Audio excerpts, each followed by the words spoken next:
Film of the week, Red Road, feature debut by Andrea Arnold, who won an Oscar for her short film Wasp. And you remember charmed everybody by getting up on stage at the Oscars and saying, "This is the dog's," which we all thought was quite funny because it's cute for people to use that word in America on stage. It was very nice. So, a paranoid surveillance thriller about a woman working in Glasgow whose job it is to watch surveillance cameras of a rundown area, a certain area, town centre sometimes.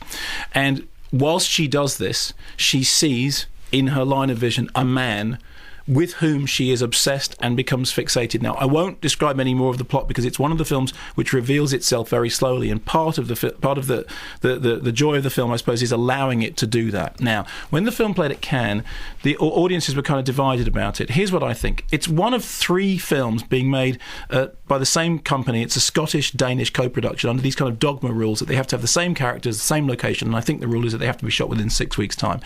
I don't entirely know that was a great thing for Andrea Arnold to get herself into, but having said that, what she's done with this is to demonstrate that she is a very good director in the making. The comparison that I've made elsewhere is that with Lynn Ramsey, and I think that comparison does still hold water.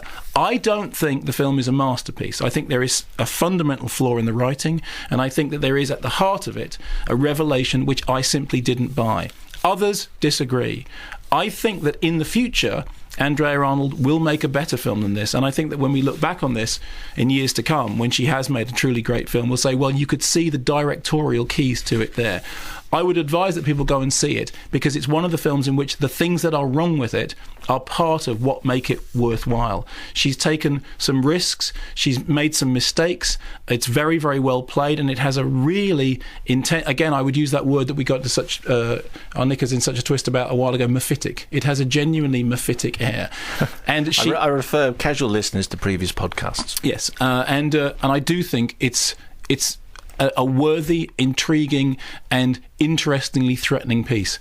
I don't think it's perfect. I know that others think more highly of it than me, but I do think that she is a great director in the making, and I think that we'll all look back on this in future and we will see the evidence of her greatness in this.